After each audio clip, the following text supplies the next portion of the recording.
Bismillahirrahmanirrahim. Assalamualaikum warahmatullahi wabarakatuh. Alhamdulillahi rabbil alamin. Subhanaka la ilma lana illa ma'allamtana innaka antal alimul hakim. Rabbi syrah li sadri wa yassir li amri wahlul 'uqdatam min lisani yafqahu qawli. Allahumma salli wa sallim ala sayyidina Muhammadin miftahi bab rahmatillah. Adada ma fi ilmillah salatan wa salaman daimaini bidawami mulkillah wa ala alihi wa sahbihi ajma'in. Amma ba'du. Alhamdulillah, tidak terasa hari ini kita telah berada di penghujung bulan Sya'ban. Dan esok kita akan masuk ke bulan yang mulia, yaitu bulan suci Ramadan. Pada kesempatan yang singkat ini, saya ingin sedikit membacakan tentang keistimewaan dan keutamaan bulan suci Ramadan. Adapun keistimewaan bulan suci Ramadan dan keutamaan beribadah di dalamnya terdapat banyak sekali sebagaimana disebutkan dalam hadis-hadisnya Rasulullah sallallahu alaihi wasallam. Akan tetapi dalam kesempatan yang singkat ini saya ingin mengutip sedikit daripada keistimewaan bulan suci Ramadan, berpuasa di dalamnya, beribadah di dalamnya, dan adab-adab yang harus dijaga ketika seseorang berpuasa di bulan suci Ramadan. Dalam Al-Quran, Allah subhanahu wa ta'ala berfirman, Ya ayyuhalladzina amanu kutiba alaikumus siyam kama kutiba alal ladzina min qablikum la'allakum tattaqun. Hai orang-orang yang beriman, telah diwajibkan atas kalian berpuasa sebagaimana telah diwajibkan atas umat-umat sebelum kalian agar kalian bertakwa.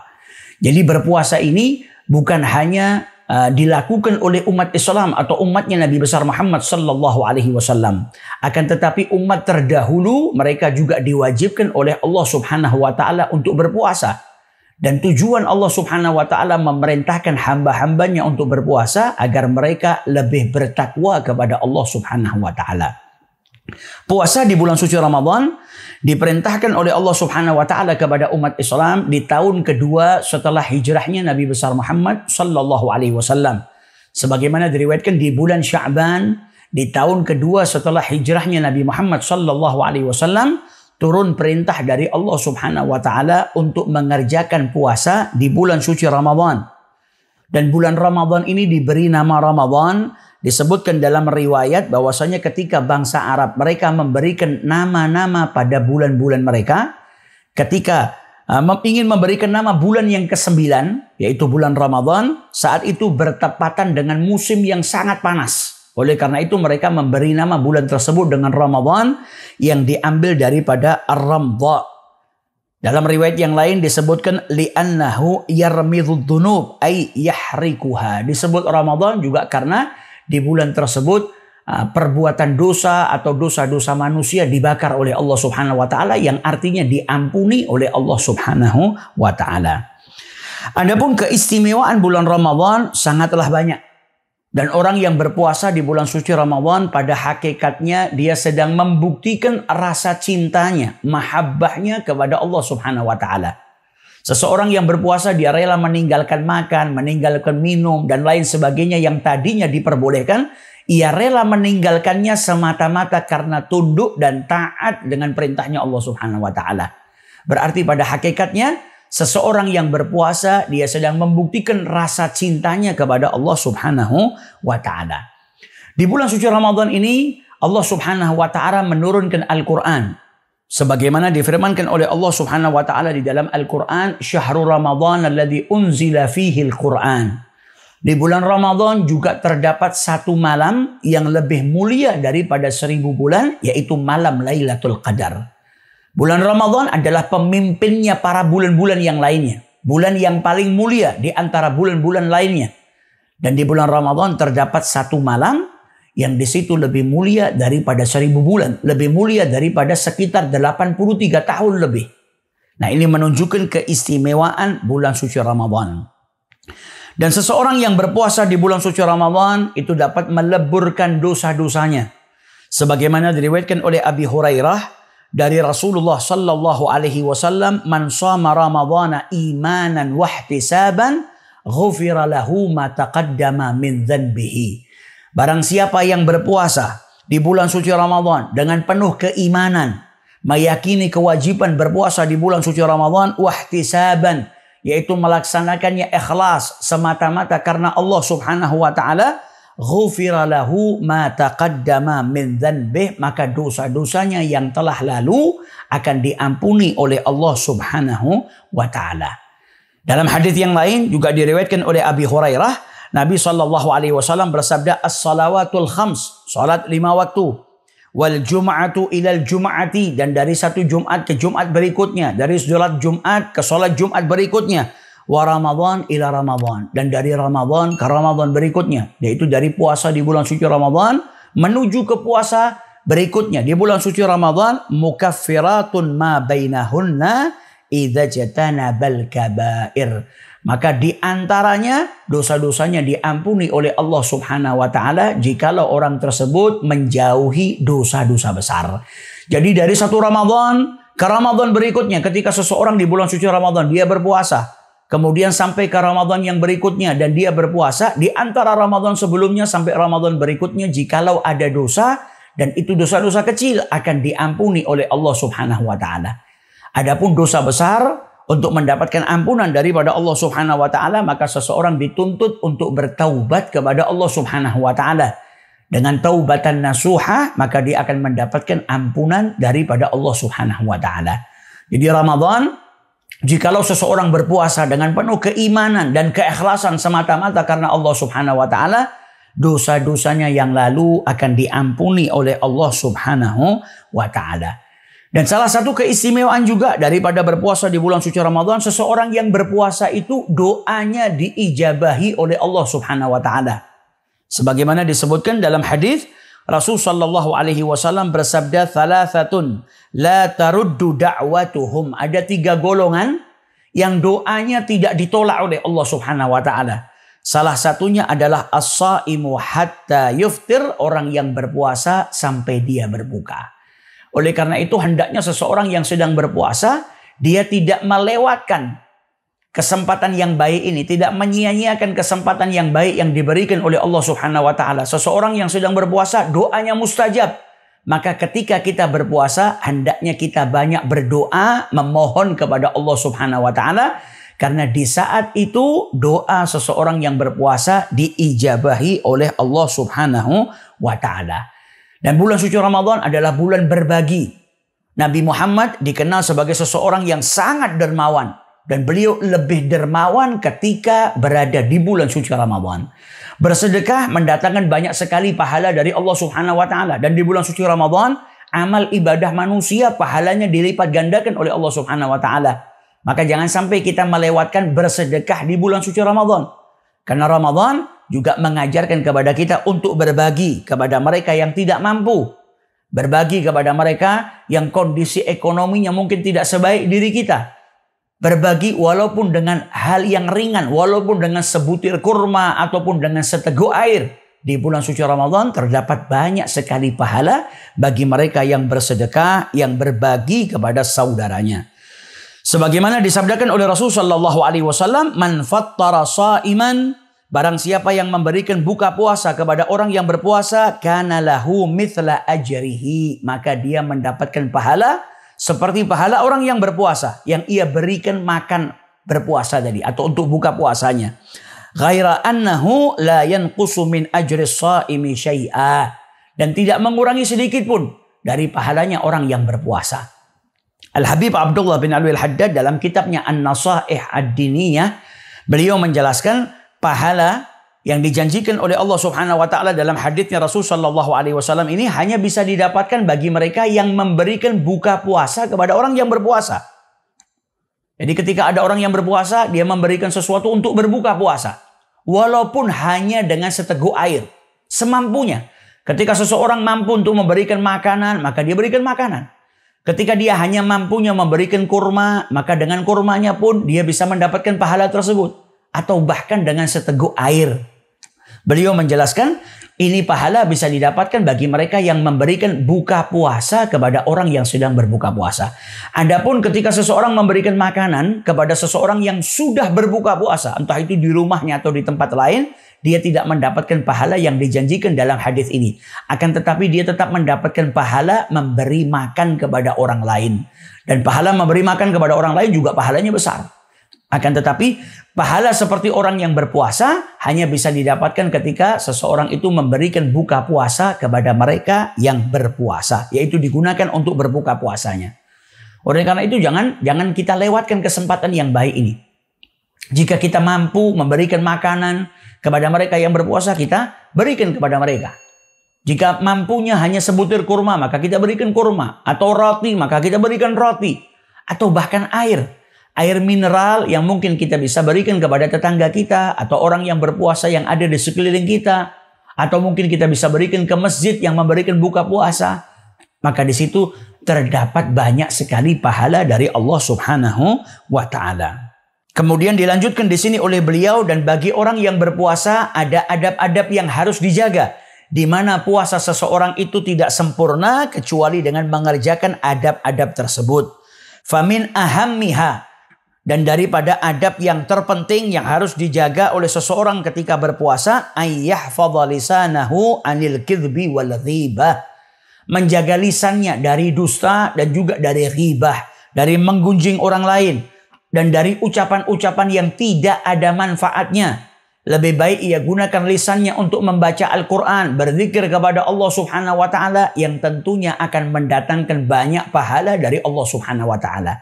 Sebagaimana disabdakan oleh Rasul sallallahu alaihi wasallam, "Man kana yu'minu billahi wal yaumil akhir falyaqul khairan aw liyasmut." Seseorang itu hendaknya menggunakan lisannya untuk berkata yang baik atau diam.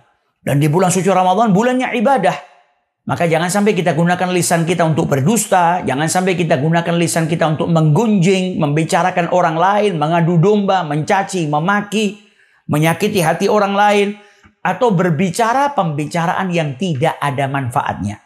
Daripada kita berbicara dengan pembicaraan yang tidak bermanfaat, lebih baik kita gunakan lisan kita untuk banyak-banyak berzikir kepada Allah Subhanahu wa taala.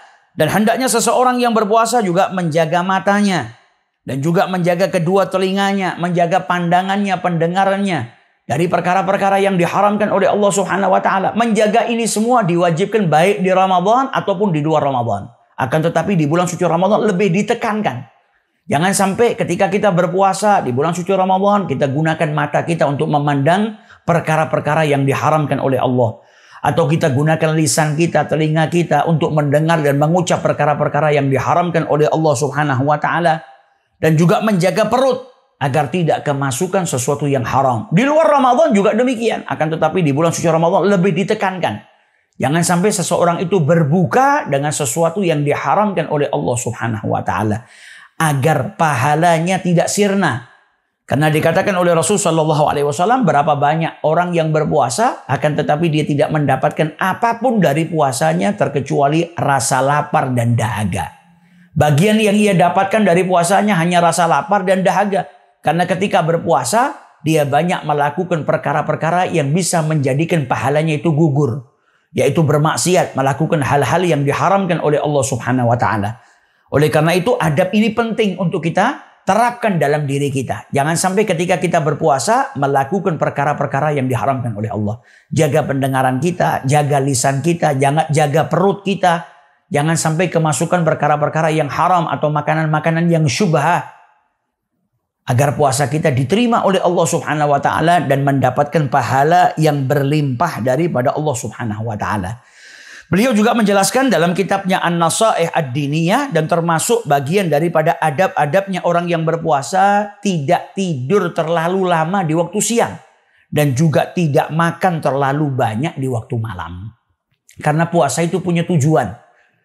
Ada tujuan Allah Subhanahu wa taala memerintahkan hambanya berpuasa. Ketika seseorang itu menahan, tidak makan, tidak minum, maka syahwatnya itu dia bisa kendalikan, nafsunya dia bisa kendalikan. Jangan sampai di waktu puasa, di waktu siangnya banyak tidur, kemudian di waktu malamnya banyak makan. Seseorang yang berlebihan di waktu malam dia makan akan menjadikan waktu siangnya itu dia ngantuk. Akhirnya dia malas untuk beribadah. Jikalau di waktu siangnya dia gunakan untuk banyak tidur, akhirnya dia membuang kesempatannya sia-sia. Padahal di waktu siang di bulan suci Ramadan ketika dia berpuasa, banyak sekali amal ibadah yang dilipat gandakan pahalanya oleh Allah Subhanahu wa taala. Jikalau dia gunakan waktunya untuk banyak tidur, maka dia sedang membuang kesempatannya sia-sia. Maka jaga adab-adabnya berpuasa semaksimal mungkin. Kita usahakan diri kita untuk banyak beribadah di bulan suci Ramadan, dan di waktu malam jangan sampai kita terlalu berlebihan untuk makan. Karena ditakutkan jikalau kita berlebihan di waktu malam, banyak makan, di waktu siang kita akan merasa ngantuk, merasa malas, lemas. Akhirnya banyak waktu yang terbuang sia-sia tanpa beribadah, tanpa bertagarrub kepada Allah Subhanahu wa Ta'ala. Mereka orang-orang yang saleh di bulan suci Ramadan memperbanyak membaca Al-Quran. Al-Imam Syafi'i diriwayatkan beliau menghatamkan Al-Quran di bulan suci Ramadan sebanyak 60 kali. Satu hari beliau menghatamkan 2 kali. Di waktu siang hatam sekali, di waktu malam hatam sekali. Dan juga para ulama yang lainnya. Ada yang 5 hari sekali menghatamkan Al-Quran. Ada yang 10 hari sekali menghatamkan Al-Quran. Maka jikalau kita belum bisa seperti mereka, paling tidak kita berusaha memperbanyak membaca Al-Quran, berzikir, menghidupkan sunnah-sunnahnya Rasulullah Sallallahu Alaihi Wasallam di bulan suci Ramadan, agar Ramadan tidak melewatkan kita kecuali kita itu mendapatkan banyak pahala dan keberkahan dari Allah Subhanahu wa Ta'ala. Dan termasuk daripada sunnah yang sudah seharusnya kita kerjakan di malam-malam bulan suci Ramadan, yaitu salat tarawih. Beliau Al-Habib Abdullah bin Alwi Al-Haddad menjelaskan dalam kitabnya An-Nasaih Ad-Diniyah, orang-orang soleh zaman dahulu mereka itu melaksanakan sholat tarawih dengan membaca Al-Quran. Jadi membagi bacaan Al-Quran di dalam sholat tarawih mereka. Sehingga kemudian mereka menghatamkan bacaan Al-Qurannya di dalam sholat tarawih. Beliau menjelaskan kepada kita, jikalau kita bisa mencontoh melaksanakan sholat tarawih dengan membaca Al-Quran, membagi bacaan Quran kita, sehingga kemudian di penghujung bulan suci Ramadan kita menghatamkan Quran dalam sholat tarawih, maka hendaknya kita lakukan. Namun jikalau kita tidak mampu, beliau memberikan tahdzir, memberikan peringatan kepada kita untuk berhati-hati minat takhfif al-mufrid. Jangan sampai kita melaksanakan sholat tarawih dengan terlalu cepat.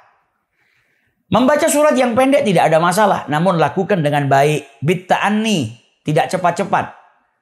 Beliau mengatakan jangan sampai kita itu melaksanakannya terlalu cepat sehingga akhirnya ada rukun-rukun sholat yang ditinggalkan. Seperti tumak ninah di dalam ruku atau tumak ninah di dalam sujud. Atau kemudian bacaan Fatihahnya salah, tidak dibaca sebagaimana semestinya. Nah ini harus kita perhatikan. Karena sholat itu memiliki tata cara yang telah ditentukan di dalam syariat. Ada rukun-rukun yang harus dia kerjakan. Mulai dari takbiratul ihram, mulai dari niat takbiratul ihram sampai salam. Rukun-rukunnya harus dikerjakan. Nah orang yang melaksanakan sholat tarawih terlalu cepat. Ataupun sholat-sholat sunnah lainnya. Atau bahkan mungkin sholat wajib. Jikalau dilakukan terlalu cepat ditakutkan ada rukun yang ditinggalkan. Atau ada rukun-rukun qauliyah seperti bacaan Fatihahnya mungkin kacau. Karena terlalu cepat. Karena ketika seseorang itu sholat membaca suratul Fatihah, ada syarat-syarat yang harus dia perhatikan. Memperhatikan huruf-hurufnya, jangan sampai ada yang hilang. Memperhatikan tasydidnya, jangan sampai membaca dengan lahan yang itu merubah maknanya. Karena terlalu cepat mungkin. Bacaan yang harusnya an'amta menjadi an'amtu, menjadi an'amti. Yang mana itu merubah maknanya. Nah ini harus diperhatikan. Jangan sampai seseorang itu membacanya terlalu cepat sehingga akhirnya bacaannya rusak. Kemudian yang perlu diperhatikan juga tumak ninahnya. Ketika ruku dia harus tumak ninah, i'tidal tumak ninah, sujud kemudian tumak ninah, duduk di antara sujud kemudian tumak ninah. Tumak ninah yaitu diam sejenak, sukunul a'dha. Ketika seseorang itu melaksanakan rukunnya, ketika dia ruku, sudah sampai pada posisi ruku, ada diam sejenak. Anggota tubuhnya diam dengan batasan waktu tasbih atau kalimat subhanallah, mengucap subhanallah. Nah itu batasan minim. Ketika seseorang itu melaksanakan satu rukun, dia ruku atau dia sujud, ketika sudah sampai di tempatnya, sudah melaksanakan, ada diam sejenak, bigadri tasbihah, dengan kadar waktu mengucap subhanallah. Maka hendaknya kita melakukan ini semua dengan penuh tumakninah dan kita baca doa-doa yang disunnahkan ketika kita ruku, i'tidal, sujud, duduk di antara dua sujud. Selain kita mendapatkan pahalanya sunnah, tentu tumakninahnya aman. Ketika kita membaca, ketika kita ruku, kemudian kita baca doa yang disunnahkan dibaca ketika ruku, subhana rabbiyal azimi wa bihamdi, subhana rabbiyal azimi wa bihamdi, subhana rabbiyal azimi wa bihamdi. Selain kita mengamalkan sunnah, maka tumakninah kita aman. Kita melaksanakan ruku dengan tumakninah. Namun kalau melakukannya terlalu cepat, ditakutkan akhirnya melakukannya dengan meninggalkan tumakninah atau tanpa tumakninah. Sedangkan seseorang yang melaksanakan sholat tanpa tumakninah berarti dia menghilangkan satu rukun atau tidak mengerjakan rukunnya sholat. Dan menghilangkan rukun atau tidak mengerjakan rukun bisa menjadikan sholatnya tidak sah. Dan seseorang yang tidak tumakninah dalam sholatnya dikatakan oleh Rasulullah seperti seseorang yang mencuri dalam sholatnya. Bahkan dahulu ada seorang A'rabi yang datang ke masjidnya Rasulullah. Dia melaksanakan sholat tanpa tumakninah. Sholatnya tergesa-gesa. Maka Nabi memerintahkan orang tersebut untuk mengulangi sholatnya. Irji' fasalli fa innaka lam tusalli. Kembalilah sholatlah, sesungguhnya kau belum sholat. Kemudian orang tersebut mengulangi sholatnya. Selesai sholat, Nabi Muhammad masih berkata, Irji' fasalli fa innaka lam tusalli. Diperintahkan lagi oleh Nabi Muhammad untuk sholat. Dia belum sholat. Sampai diulang 3 kali. Setelah 3 kali, baru orang tersebut berkata, saya nggak bisa yang lebih baik dari ini ya Rasulullah. Fa'allimni, ajarkan kepada saya. Maka Nabi pun mengajarkan orang tersebut sholat dengan penuh tumakninah. Idza gumta ila shalah fakabbir. Waqra' ma tayassara ma'aka minal Qur'an. Bacalah surat Al-Fatihah. Kemudian thumarka. Rukuklah hatta tatma'inna raki'an. Sampai engkau tumakninah dalam rukukmu. Sampai kau sempurna dalam rukukmu. Rukuk yang sempurna itu adalah rukuk yang dilakukan dengan tumakninah.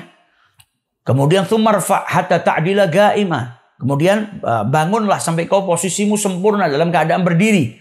Thumasjud, kemudian sujudlah hatta tatma'inna sajidah, sampai kau tumakninah dalam sujudmu, sempurna sujudmu. Thumarfa, kemudian bangunlah hatta tatma'inna jalisa, sampai kau tumakninah dalam dudukmu. Duduk di antara 2 sujud juga tumakninah.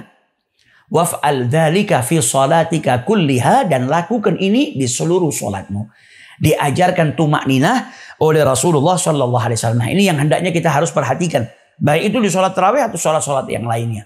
Jangan sampai kita melakukannya terlalu cepat sehingga akhirnya ada rukun-rukun yang kita tinggalkan. Kemudian di mana para ulama juga menyebutkan, nah ini yang harusnya kita tanamkan mulai hari ini. Besok kita akan masuk ke bulan suci Ramadan. Hari ini kita sudah harusnya memperbanyak niat-niat yang baik, niat-niat yang saleh. Dan kemudian menyiapkan diri kita bahagia dengan masuknya bulan suci Ramadan dan mempersiapkan diri kita untuk memperbanyak amal ibadah di bulan suci Ramadan. Salah seorang daripada ulama yang saleh, beliau berkata, kana as-salaf yastakbiluna Ramadhana bi anwa'it ta'ati wal ibadat. Dahulu orang-orang yang saleh, mereka itu menyambut bulan suci Ramadan dengan ketaatan yang bermacam-macam dan amal ibadah yang bermacam-macam. Baca Al-Quran, sholat sunnah, dan lain sebagainya. Macam-macam ketaatan dan macam-macam ibadah. Bikhilafin nas al-an. Berbeda dengan manusia di zaman sekarang, kata beliau.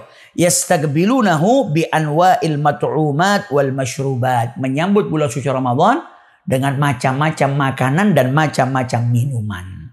Bukan berarti kita nggak boleh. Akan tetapi harusnya titik berat kita yang harusnya kita fokuskan bagaimana di bulan suci Ramadan itu kita memperbanyak amal ibadah. Macam-macam amal ibadah kita berbanyak. Dari mulai sholat malam, sholat tahajud, qabliyah, ba'diyah, bersedekah, dan lain sebagainya. Kita persiapkan dari sekarang. Kita punya planning. Sebagaimana biasanya orang yang masuk bulan suci Ramadan, mereka punya rencana, punya planning untuk menu buka puasanya. Hari ini saya mau buka ini, hari ini saya mau minum ini. Besok saya buka puasanya ini, minumnya ini. Harusnya amal ibadah kita juga memiliki planning. Memperbanyak amal ibadah. Memperbanyak ketaatan kepada Allah Subhanahu wa Ta'ala. Karena ini bulannya ibadah. Dan amal ibadah manusia dilipat gandakan oleh Allah Subhanahu wa Ta'ala. Ada salah seorang ulama saleh yang menyusun kitab Sulamut Taufiq. Beliau adalah Habib Abdullah bin Husain bin Tahir. Diriwayatkan Habib Abdullah bin Husain bin Tahir ini, jikalau mau datang bulan suci Ramadan, beliau mengumpulkan keluarganya, anak-anaknya. Kemudian beliau mengajak anak-anaknya untuk merencanakan, untuk menambah amal ibadah. Yang tadinya di luar Ramadan, amal ibadahnya sekian, di Ramadan harus ditambah. Beliau ngajak anak-anak mereka dan ditanya satu persatu, kau punya rencana apa? Apa yang kau akan tambah di bulan suci Ramadan? Kemudian setelah itu beliau menangis. Karena beliau tidak bisa menambah amal ibadah di bulan suci Ramadan. Mengapa beliau menangis? Mengapa tidak bisa menambah? Diriwayatkan karena di luar bulan suci Ramadan waktu beliau sudah full. Waktu beliau sudah penuh untuk ketaatan beribadah kepada Allah Subhanahu wa Ta'ala. Sehingga ketika mau ditambah nggak ada waktu lagi. Karena waktunya sudah dipergunakan untuk beribadah kepada Allah Subhanahu wa Ta'ala. Sampai beliau itu berkata kepada anak-anaknya, hal minkum man yabi'u li waqtah. Apakah ada daripada kalian yang mau menjual waktunya kepada saya? Karena apa? Waktunya sudah beliau gunakan untuk beribadah, untuk taat kepada Allah Subhanahu wa taala. Nah, bagi kepala rumah tangga, seorang ayah, hendaknya kita mencontoh beliau, kita kumpulkan juga keluarga kita. Kita tanya kepada anak-anak kita, ayo, yang kemarin bulan suci Ramadan, sholat jamaahnya sehari cuma sekali, di Ramadan kalau bisa ditambah. Yang tadinya nggak pernah sholat qabliyah, nggak pernah sholat ba'diyah di bulan suci Ramadan, ayo kita tambah sholat sunnah kita. Yang tadinya mungkin zikirnya sedikit, bisa ditambah zikirnya. Mungkin tadinya sehari hanya membaca satu makra atau satu juz daripada Al-Quran di bulan suci Ramadan, ayo kita tambah. Kita motivasi keluarga kita untuk menambah amal ibadah di bulan suci Ramadan. Dan kita motivasi juga diri kita sendiri. Agar kita tidak melewatkan bulan suci Ramadan kecuali banyak amal ibadah yang kita lakukan. Dan kita lakukannya dengan benar, dengan baik, semata-mata karena Allah Subhanahu wa ta'ala. Dan kita berharap agar puasa kita dan amal ibadah kita diterima oleh Allah Subhanahu wa ta'ala. Semoga di bulan suci Ramadan ini Allah Subhanahu wa ta'ala memberikan taufiknya kepada kita sehingga kita bisa berpuasa dalam keadaan imanan wahtisaban, dapat memperbanyak amal ibadah di bulan suci Ramadan, dan semoga tidak keluar dari bulan suci Ramadan kecuali dosa-dosa kita diampuni oleh Allah Subhanahu wa ta'ala, dan nama-nama kita dicantumkan oleh Allah Subhanahu wa ta'ala sebagai orang-orang yang mendapatkan malam Lailatul Qadar. Amin ya rabbal alamin. Selamat menunaikan ibadah puasa di bulan suci Ramadan. Semoga amal ibadah kita diberkahi oleh Allah Subhanahu wa ta'ala. Wallahu a'lam wal afu minkum. Thumma assalamu alaikum warahmatullahi wabarakatuh.